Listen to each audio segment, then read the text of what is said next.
Tzedek Testament Aleph 99a.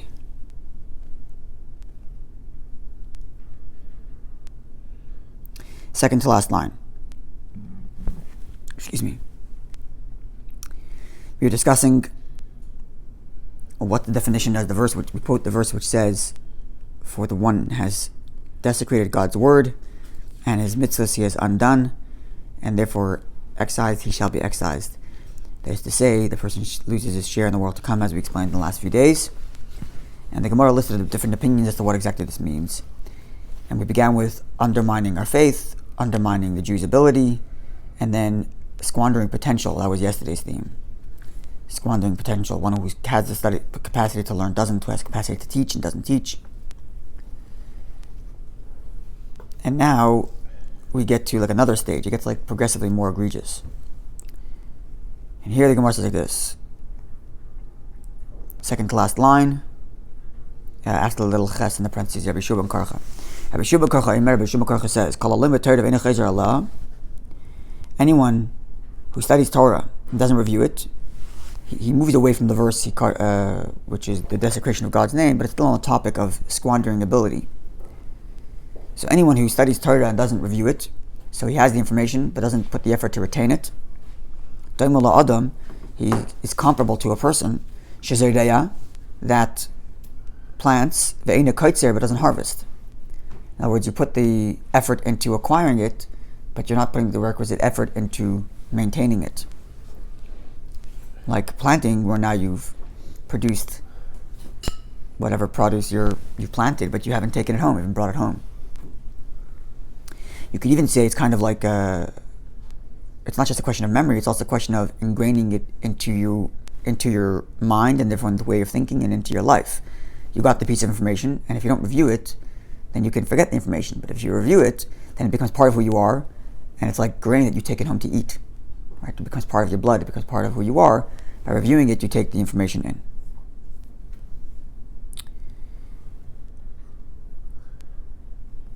Parenthetically, it's an interesting little thing. There are, in most yeshivas, two tracks of learning that happen simultaneously. In Chabad, they called it Iyun and Girsa, and in other yeshivas, they call it TPIS and Iyun, which means there's one track where they spend probably most of the day in terms of hours deliberating slowly over one section of the Gemara for sometimes days, weeks, until they fully develop the entire idea with all the angles and all the opinions, and even sometimes their own chedushim, their own novel approach to the Gemara. That's Iyun, depth, investigating each line and word. And then simultaneously they have the Kiyas, which is just to cover as much ground as possible to get broader information. I don't think this is a contradiction to this. And the same thing is true in Chassidus also. There's a mimer, 2, 3 maybe in your whole life where you truly understand and connect with. But then you learn the rest of Chassidus and it gives you context to that one mimer, to that one idea, right? I don't know if this is saying that every single thing a person learns has to be fully ingrained in the person's memory, although in history that's the way it was, because especially before you had books, you had to ingrain all the information into your mind. That's what made these scholars so outstanding, is really ingraining all this information into their memory. But today with books, I think the message is still there that you have to take the ideas home, but I don't know that it means that every single thing a person learns, a person has to review to the point that they completely commit it to memory. If a person did that, they wouldn't cover much ground. You wouldn't be able to learn what's much more readily available. And it's the way I think about it. Maybe I'm wrong, but you're welcome to disagree. Okay, Rabbi Shua says, further on this topic of studying and not bringing it home, not committing it to memory, Rabbi Shua says, anybody who studies Torah, mashkacha, and forgets it. He forgets it. He studies Torah and forgets it. He forgets the Torah. You have Alzheimer. Sorry? You have Alzheimer. No. He just forgets it. We don't have to condemn the guy to Alzheimer's. People forget things all the time. Yeah, you learn something. It's human nature. People forget things. All the details. You have to review it. So doima, it's comparable to, and this is quite harsh, l'isha, to a woman, sheyaledes, who gives birth, v'keveres, and then, God forbid, buries. That is to say, you've produced the Torah, but haven't retained it, and therefore now it's gone. So it's quite harsh. Okay. It's interesting that Rabbi Yeshua doesn't require you actually remember it. He just requires that you review it. And if you review it enough times and you don't remember it, okay, then God didn't make you with the capacity to remember. You've done your part. But Rabbi Yeshua goes further and says, no, you got to remember it. If you forget it, you're in trouble. It's interesting, a little subtle distinction between the two. Okay. Because he was not interested to learn. He was doing by force, then he didn't like it. Maybe. It's exactly what's happened. When you learn Yeah. something, you put it right away in your mind, stay there. Yeah. It's true. If you don't like the information you're learning, it's going to be harder to remember. Or you don't take it seriously. But just if you don't take it seriously, you don't remember it. But even generally speaking, even if a person likes, Study by force, even if you're not interested. even if a person is interested and a person's not studying by force, there's a lot of information to remember. Not everybody has the capacity to remember all these things. Our brains are created in such a way that we sort memories and we discard of certain information and keep certain information. It's just the way of life. People forget things all the time. But if a person reviews and puts the effort into memorizing, then they will remember. Also, that doesn't say Meshacha or Meshacha, it's more active. Yeah, that's also true. Not Meshachach, that's a good point also. There's a mem there, Yeah. which would make that an active forgetting. Not just I forgot it, but rather he actively erases that information. That's a good point. And that would make it much more sense. Yeah, it's like That's a very, very good point.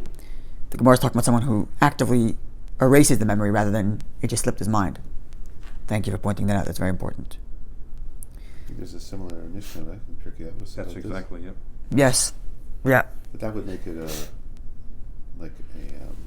going beyond the letter of the law if it's from Perek Chelek. It's like, Yeah. right? This is not. It's midrashic. I don't know if it's halachic, their statements. Okay. And it's agada here. It's more like philosophy, theology than it is halachic per se. Like there's no citation here to any book of law which says, don't you dare forget your learning.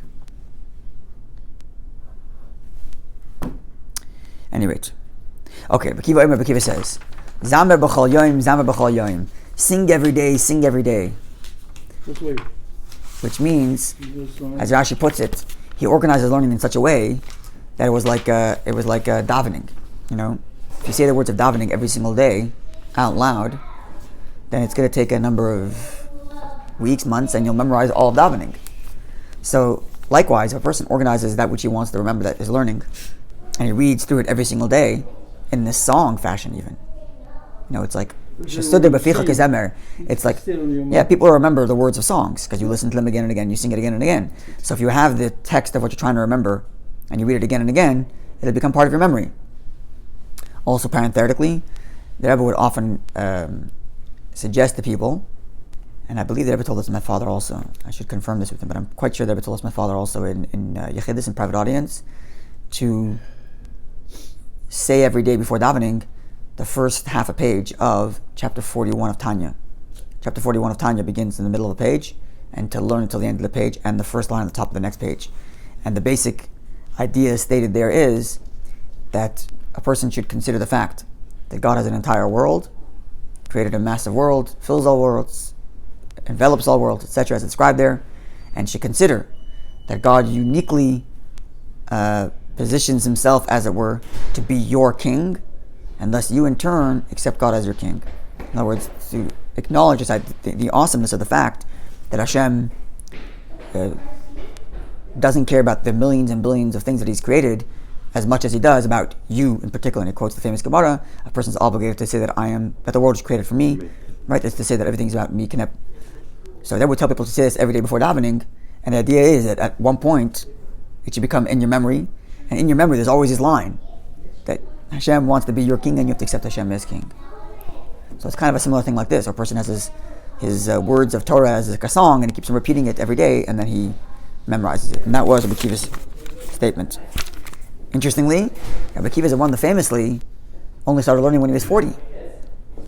And why did he start learning when he was 40? Because he saw the rock, the famous story, right? He saw the rock drip, drip, drip, and he saw a hole in the rock.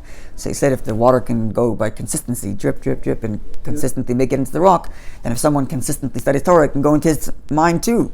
And this would follow his protocol. This is exactly his protocol here. Consistently review and review like a song to the point that it's going to go in. So it kind of fits with his story as well. Okay. Rashi also mentions the simcha as well. You learn Torah. Yeah, like a song which is joyously, Joyous, yeah. to your point, that if you enjoy what you're doing, you'll remember it Right. better. And some actually do have a song. They have the Talmud song. The Gemara asks the question, what is the answer? Yeah. They do bedafta like that to keep it. You actually, yeah. Like To a physically song. shake, get your whole body into it, Yeah. and to sing and move your hands and all of the rest of Yeah, it. with the passion and with the love. Yeah. It's interesting. It never dawned on me, but I remember bringing a student who didn't grow up in yeshiva, and I brought him to our yeshiva in New York, and he remarked to me, and it's interesting that it was so obvious, but it never dawned on me, that in university, and you go to the study hall, to a library, it's quiet. You don't hear a pin drop, no one's talking. You don't want to disturb anybody. You come to yeshiva and you can barely hear yourself. In some yeshivas, you literally have to scream to get the guy across the table to hear you. And the whole room is out loud, screaming and talking and sharing. So it becomes like a living learning, and not just a passive. It's like a song, You're singing it, you're into it, you're dancing to it. The whole zal, the whole bet medrash is roaring with the words of Torah. Shiur and Shira come from the same root, no? Shiur and Shira. The song. They share a lot of letters. There's an ayin in Shiur, but yeah. It's similar. Shin Reish is common. But There's a shin resh is common. Yeah, but the Yud and the Ayin is, yeah. But some, 2 out of 3 is there's a theory. There's certainly a connection. If you have a 3-letter root and you have 2 that are the same, there's some underlying connection. Not as strong as when you have the Yeah. same letters reversed, but Right. but still, yes. All right. It's a technique for teaching children, a well-known technique. Song and reviewal. Yeah, sure. Well, even here, when we started MTC, we still do now. It's the Shema. We put Sing it the into Shema. a song, so people who don't really know that much, it becomes an Ashrei. Remember, we used For to sure, no, sing Ashrei. Everybody knows Ashrei off by heart because we sang it. Every single, yeah. It's funny, we have like the after-school Jewish learning program, like the Hebrew school here. And, we have a davening routine at the beginning. Baidani, wash your hands, Shema, and the rest of it. And you never know if like the kids, they don't necessarily sing along with you. You never know if they actually know what. And then it was the other day I saw one of the kids in saw him in shul, and I hear him humming and like singing the words of the Shema. I was like, oh, it goes in. Yeah. They hear the song again and again and again and again. Even if not singing along with you, but it's there. It goes in. Alana's a tutor, right? She has a learning center. So there are many kids who come to her. They can't learn math. They can't learn how to read. So what she does, she converts it into a song. And then the kids she teaches remember it. math through song. She'll teach math through dance. Whatever resonates with the child's talent, she Puts goes it in into there. that. So she's taught a lot of kids to read and math through song. There you go. Just There's your Bekiva suggestion. All ages. All ages. Well, Like, I mean, like high school. not 2-year-olds. Brain-friendly learning. Brain-friendly learning center. A little plug. It's a tutorial center, yeah. Yeah, but think like elementary or even beyond elementary. Even Yeah. beyond, even preparation, Even high school. preparation for university. Oh, really? Interesting. Yeah, so that's your Bekiva's prescription. Every day you make your learning like a song. Yeah, but one thing is that we did a Remez, we discussed it earlier. Yisrael, of course, is you take the letters of Yisrael, you have Shir Kel. Yeah, sing to God, Our yeah. job is exactly, one of our Yeah. things has to do with enthusiasm with the song. Yeah. Shir Kel. Also Yashar Kapret, of course, but the song is important. Okay, so now we have the next Gemara, which is a very famous Gemara. And this Gemara is a sugya. It's like a subject in the Rebbe's writings. A number of years, a number of times, the Rebbe spoke about this Gemara. And it's not, it would fall in line with the modality of Chassidic learning, because the Gemara is about to talk about the purpose for your being born. And certainly Chassidus, which is focused so much on the purpose of creation, the purpose of life, and the purpose of our service of Hashem, then certainly this Gemara would become a center of conversation. So this Gemara is a reoccurring theme in the Rebbe's speeches, in the Rebbe's talks, in the Rebbe's teachings. And I don't know if we'll have time today, but maybe tomorrow we'll share at least one of the ways in which the Rebbe learns this Gemara, and it's actually related to Parshas Lech Lecha. Okay, to a medrash related to Parshas Lech Lecha. So it's the top of the line to the Testament Bay is 99b. Third to last word. Amar Vitzak says, Amar Vitzak bar Avdimi. Vitzak son of Avudimi said, Maikra, what's the verse that tells us that a person is supposed to put so much effort? Specifically, so much effort into learning. We just finished saying that a person has to review it, and a person has to commit it, shouldn't forget it, and a person has to turn it into a song and put all this effort to making sure that they retain the information. Where do we get this idea? Where's the verse that says a person has to put so much effort? Just learn. The verse in Shema just says to learn. It doesn't say to exert yourself to the point that you committed it to memory. So where do we get this idea? So it says Rav Yitzchak bar Avdumi like this. Shenemar, the verse reads, Nefesh amal amala, amalai ki achif alav piyu. The person who toils at his mouth, because his mouth pressures him. It's kind of the text.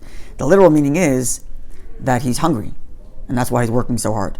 But the Gemara is interpreting it to mean your mouth. That is to say, the words of Torah are pressuring him to put all this effort. So b'makom zeh v'Torah say melasle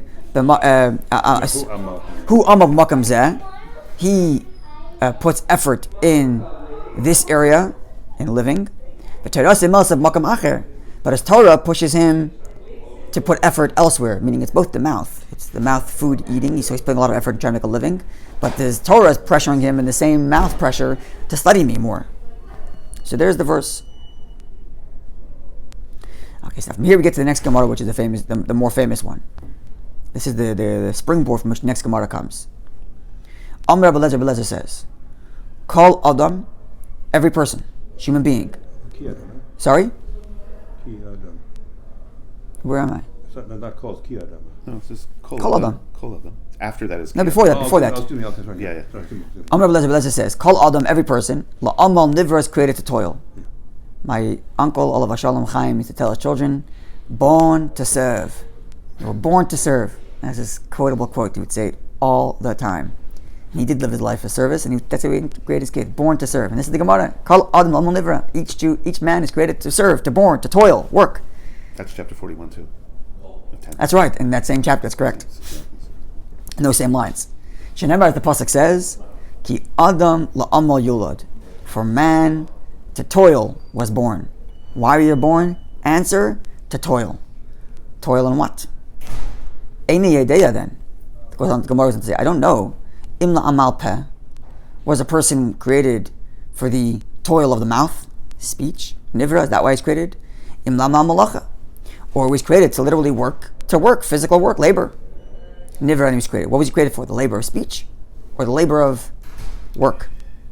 So, Kishu Omer ki afuk akaf alai piyu, having cited the verse earlier which says that my mouth pressures me, Hava Omer, this would imply la'amal peh, that a person was born to exert himself in the realm of speech. Nivra, and that's why he was created. But vadayin in yedeya, I still don't know, im la'amal Torah, when it says that a person is born for the toil of speech, is it the speech of Torah, im la'amal sicha, or is it the toil of conversation? So Kushu Omer, so the verse says, La yomer sefer Torah is picha. Let not this book, this Torah, be put aside from your mouth. Hava Omer.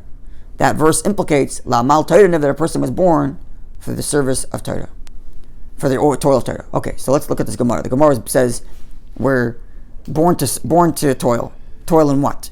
Maybe toil in work over speech. Okay, better speech because of one verse. Which kind of speech? Random conversation or Torah conversation? Another verse that says that the toil is for Torah. What's the obvious question? The obvious question in the Gemara that all commentaries ask is, what's that?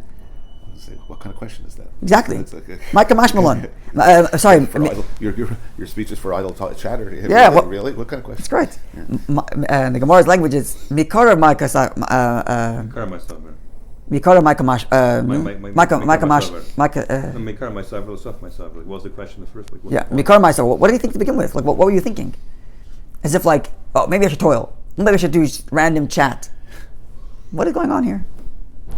So as I mentioned, Rebbe explains at length. It's in Chassidus. It's talked about a lot, and we'll begin already now. We'll see. Maybe we'll get to later a little more. But as an introduction to answering this question, let's first discuss. The Rebbe discusses what is the purpose of work. Why is it that we're created to work? In other words, the axiom here, the muskal rishon, the a priori, is that you're for sure created to work hard. The question is only in what realm you're going to work hard.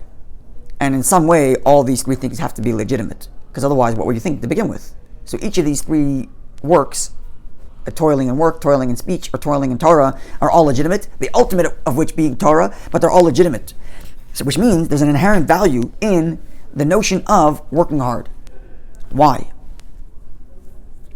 So the simple way of looking at this is, there's a beautiful video of actually this part of the talk.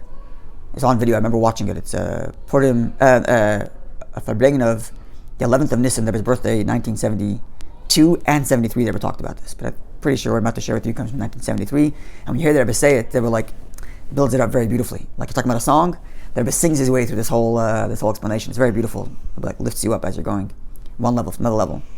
So first, the Rebbe cites the famous Gemara, which says that Adam writes b'kav shaloi, which means a person would rather have one measure of his own than 9 measures of somebody else. There's a famous thing we say about the mun from heaven, that it's naba de kisufa, that it's the bread of shame. Why is the bread of shame? It's bread from heaven because you didn't work for it. Nature of man is that a person only appreciates that which they've put effort into creating rather than that which is given to them. And therefore, this is the simple understanding. Why is a man born to toil? Because that's where you'll get the most fulfillment in life. You won't get fulfillment unless you put effort into acquiring whatever it is you acquire in life, whether it's knowledge, money, a family, whatever it is that you're getting in life. It's much more appreciated when the person puts in the effort and work, and therefore the person is born to serve. But then Abba asks a question like this, which I hadn't seen anywhere else. This question asked: who created me that way? Why do I have this nature that I only appreciate that which I earned? God created me that way. For what? God could have just as easily created me in such a way that I appreciate gifts. Got him. So go back to square one. Yeah. Just create me in such a way that I appreciate that which is given to me, and then I won't need to be born to toil so much. I'm only born to toil after you've created me in such a way that I need work to appreciate it. Well, forget that. Create me without the need for. Create me with the capacity to appreciate that which is given to me as a gift from heaven, and that's it. I won't have to work. I won't have to work so hard. So it says it like this. There's a much deeper thing going on here, and that is the ultimate purpose of man, the ultimate purpose of life. Specifically, man at the center of life is to transcend himself. To transcend himself. Not just to max out what he can do as a person, but to transcend who he is. How does he do that? As a created being, you're a recipient. God gives you a world, gives you life, and you're a recipient. The way to transcend yourself is by becoming a giver.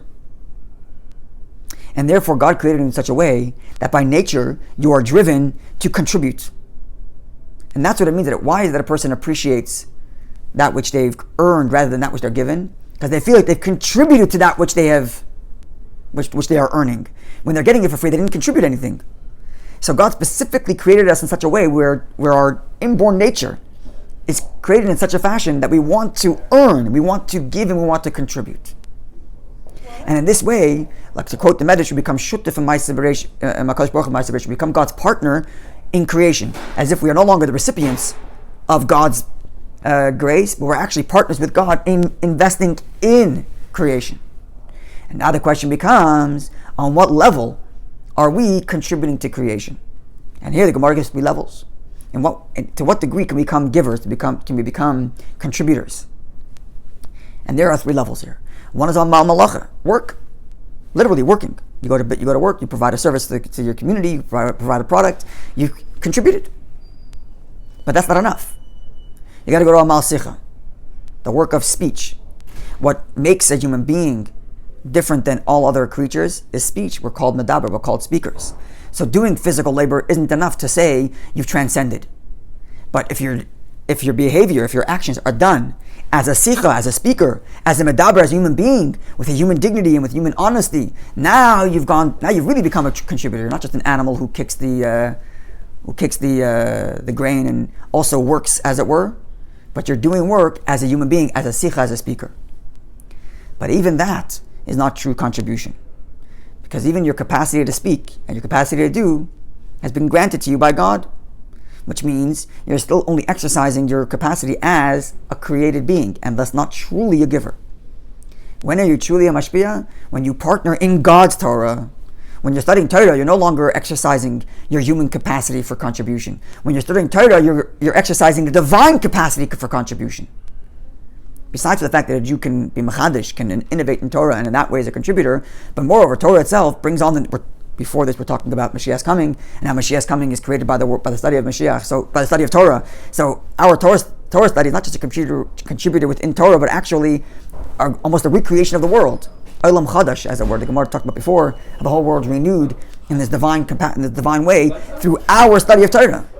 So the truest and highest way in which a person can become a contributor and a partner with God is an amal Torah in the effort of studying the divine Torah.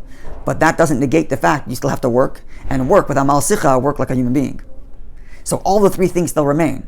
A person needs to be a contributor in working, malacha. A person needs to be a contributor in working as sicha, as a speaker, as a human being. And then beyond that, a contributor as someone who invests and studies in Torah, becoming a partner with Hashem. And tomorrow, God willing, I'm going to share another level that the Rebbe explains in this Gemara, based on what his father-in-law and previous Chabad Rebbes have said about Amal Sicha and Amal Malacha and what this actually means. Okay, have a wonderful day, everybody.